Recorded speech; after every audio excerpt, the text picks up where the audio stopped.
Shabbat Shalom, everyone. We're so happy to welcome so many of the extended Bernstein family to celebrate, and we're looking forward to tomorrow, Naomi and Natalie.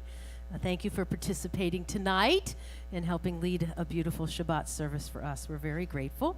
And I would be remiss if I didn't recognize my colleague and your cousin, Rabbi Beth Chotner. We're so happy to have you back. You were here for Isaac's bar mitzvah just a short few years ago, so welcome to your family. Welcome back. We're always happy to have you here, and look forward to hearing from you tomorrow, too, a little bit. As I said earlier, this week Mary Oliver died. She was a Pulitzer Prize-winning poet whose words were bathed in great simplicity, and she spoke in a voice of directness to her reader, to those who spoke her words. And her poetry is filled with the beauty of nature. Mary lived in P-Town, in Provincetown, Massachusetts. Her spouse and lover and partner of over 40 years, Molly Malone Cook, was an amazing photographer and became her literary agent. Molly died in 2005. They had no children, but the legacy that Mary Oliver leaves to all of us is an incredibly rich one. Her words speak to us boldly and directly, like this excerpt from the poem called Sometimes. Instructions for living a life. Pay attention. Be astonished. Tell about it. Or this from her collection Swan, Poems and Prose Poems, called Don't Hesitate. If you suddenly and unexpectedly feel joy, don't hesitate. Give in to it. There are plenty of lives and whole towns destroyed or about to be. We are not wise and not very often kind, and much can never be redeemed. Still, life has some possibility left. Perhaps this is its way of fighting back, that sometimes something happens better than all the riches or power in the world. It could be anything, but very likely you will notice it in the instant when love begins. Anyway, that's often the case. Anyway, whatever it is, don't be afraid of its plenty. Joy is not made to be a crumb. The heroine of our Torah portion this week is Moses' sister, Miriam. Miriam does exactly what Mary Oliver, the poet, describes. She gives in to joy. In our Torah portion, Beshalach, in the book of Exodus, we recount the story of the crossing of the Yam Suf, the Red Sea. We learn about our people's escape from slavery with the Egyptian army pursuing them. And we read about Moses holding out his staff across the waters per God's instructions, and we learn about the waters parting and allowing the Israelites to walk through safely on dry land. Whenever I read this part of the Torah, I imagine the people's terror, actually. On the one hand, the Egyptian army is chasing after them. On the other, there's this barrier in front of them. There's this water blocking their escape. Now, they've been in Egypt 400 years. I'm not sure they saw so many oceans or knew too much about swimming. But the Israelites in our Torah portion actually voice their fear and their anger. Why did you lead us here? They say to Moses. Why did you lead us here to our deaths? Are there no graves in Egypt? They ask cynically. They cry out to God. They cry out to Moses. And then a miracle happens. The waters part before their very eyes. All of it, I think, is a confusing moment for them. It's scary. It's unknown territory. What will happen? Will the waters come back crashing on them? Could they even get to the other side? And then what's on the other side? Maybe there's another army. What a moment. What a moment of fear and yes, trembling. Now remember, this was even after they had already experienced the 10 plagues. The 10 plagues of Egypt didn't affect just the Egyptians, but the Israelites had to hunker down as well. They were witnesses to the pitch dark blackness and the Nile turning to blood. But then, even with their doubts, even with their fears of the unknown, they marched forward, walking on dry land as the walls of the water are on the right and on the left. And then, as they are safely on the other side, the waters close in on the Egyptian army, and the Israelites are safe.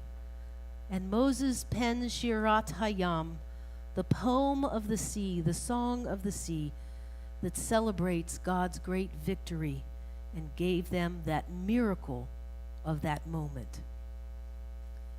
And we read that there is rejoicing, simcha, not at the death of the Egyptians so much, but at the death of evil.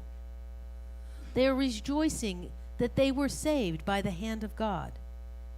And then our Parsha tells us, our portion tells us, that Miriam led the women dancing with a timbrel in her hand, and she led all the people dancing and rejoicing. She, like Mary Oliver describes, gives in to joy.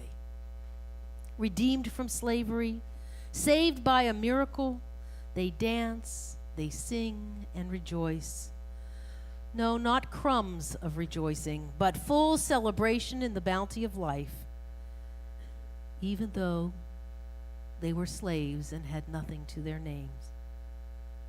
And so tomorrow we will celebrate the full bounty of joy with two outstanding young women, Naomi and Natalie Bernstein. We are excited for you both, and we will with joy celebrate your Benot Mitzvah tomorrow morning. I know you're proud of yourselves, but we're also really proud of you both. It's a moment for your family to rejoice in, and I know your Grandma Edie is looking down and smiling, and I know you miss her, and I know you would give anything to have her physically here with you. We're proud of you. She is proud of you, and your temple family is proud of you. And we will rejoice in your deep spiritual connection that both of you have to your Judaism. It's not so easy to cultivate joy in these days and times.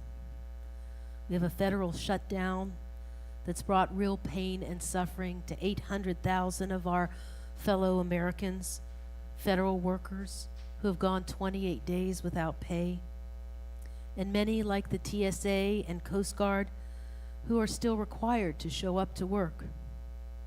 They're working like our ancestors in Egypt did, almost as bound servants. Missed mortgage payments and electric bills are piling up all over theater, political theater. Our Torah has a lot to say about how we treat the worker. We only have to open it up to Leviticus 19. You shall not defraud your neighbor. You shall not steal. You shall not keep for yourself the wages of a laborer until morning. It's time for us to insist that our government is open and pay the wages of those who are our civil servants. Our safety and the safety of our nation is at stake. And I think the same can be said for our teachers who are on strike, seeking smaller class sizes and more help by nurses and aides in our public schools. We Jews who put education and learning at the core of our being and have gained so much in this country from strong public education. Our efforts together must be about building strong schools for future generations, whether we have children or not. And so these are difficult and tumultuous times. It seems there's darkness and dispute. And so what is our task, even amid the chaos and the pain of the world? It is to find joy wherever and whenever we can. As Mary Oliver said, don't hesitate. We must cultivate joy. Seek it and see it. Cultivate celebrations even in the darkest of moments, even in our grief. For it is recognizing joy that can buoy our spirits and build resilience for these dark times that we experience. For cultivating joy helps build hope. Now, actually, there are steps we can take to build joy, to cultivate joy, and to notice it. First, and it may seem counterintuitive, but that is to slow down. To cultivate joy, you have to have time to breathe. And thankfully, we Jews have a mechanism for that. It's called Shabbat. That is what our Sabbath is meant to be. A time to slow, to notice, to wonder.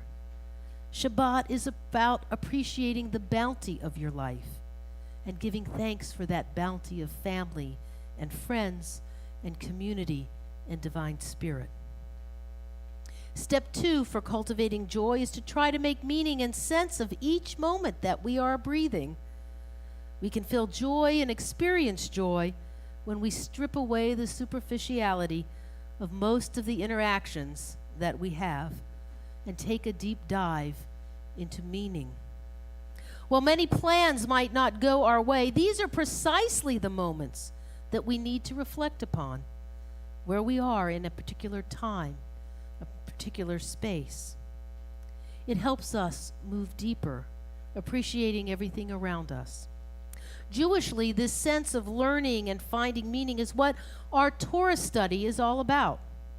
When we engage in learning, actively engage in Talmud Torah, we are making meaning for ourselves and our people. And step 3 of cultivating joy is to mine the deeper spiritual connections of life. As Jews, that's what our sacred task is about. The mitzvot, the teachings of our Jewish tradition, point us toward weaving a strong tapestry that connects us to one another, to our people, to our heritage, and to God. When we live out our mitzvot and fulfill our sacred callings, we bring into the world a humility and a humanity that is often absent. I believe we can seek a deep sense of satisfaction in then transforming the world by our actions and our deeds.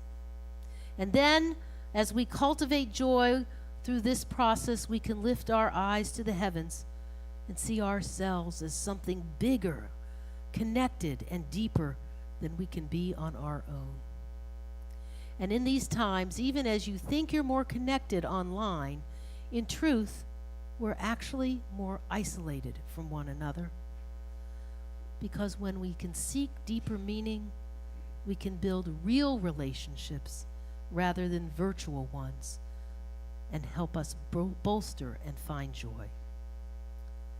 Even in our Bible, even in the Tanakh, the psalmist recognized this pursuit of joy. Ivdu et Adonai b'simcha, the psalmist writes.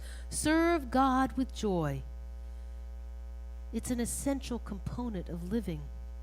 And the great Rabbi Nachman of Bratslav, mitzvah gedolah lehiyot b'simcha tamid. It's a great mitzvah to be joyous always. And in fact, the whole Hasidic movement founded by the Baal Shem Tov was based on doing and living Judaism with just that, with joy. To dance and sing together. With each note, we remove a little bit of the pain and fear, one song, one niggun at a time. My friend and colleague, Rabbi Paul Kipnis, and his wife, Michelle November, wrote a beautiful book on spiritual parenting. And in there, they have a short addendum about finding joy. They write, in Avot de Rabbi Natan, a minor tractate of the Talmud, lists 10 words that are used to describe joy. But according to our count, they write, Judaism has at least 4 more. Each illuminates another facet of joy. So just like we've always said, the Inuit people have many names for snow, many kinds of snow. Think about it. We Jews have 14 different words related to joy. Now, I know you might not think about that because, oh, yeah, we know the story. You know, they beat us up. There were pogroms. There was an Inquisition. There were crusades. There was the Holocaust. That is level of oppression maybe seemingly beat the joy out of us. And yet our tradition tells us, seek joy. Serve God with joy. So here are the words. Simcha, considered the broadest word for joy. It notes happiness in the fullest sense. And in fact, what we call a simcha, a wedding, a bat mitzvah, a bar mitzvah. A chedva, pure, unfiltered, expressing happiness of being with others. Ditza, awe-inspiring, related to dancing. Gila, a stronger sensation that bursts forth but is more transient and worldly. Hana'ah, enjoyment of something specific.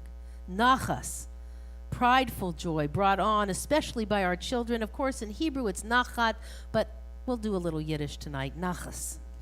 And that's what Alan is going to receive tomorrow, nachas, for Naomi and Natalie and Joel. Osher, deep, abiding, connected, yearning for inner peace and a life of meaning. And then ora, signifying both light and joy, suggesting an interplay between awareness and uplift. And so we often say Torah ora, that the Torah is filled with light and joy. Or ora simcha, light and joy lift our spirits and our souls. There's Pitzcha bursting into song, Ranan being so overcome as to cry and shout in joy, Rina related to singing and shouting, Sason happiness coming on unexpectedly, Truah, joy expressed by shout or cheer like the shofar blast, Sahala combining both happiness and dancing. Cultivate joy, that is the Jewish message. And live with joy in your heart, even when you think you can't. Even when the world is dark and chaotic, our task, our mitzvot teach us to cultivate and to pursue and to live with an eye towards joy. As Mary Oliver says, don't hesitate. Shabbat Shalom.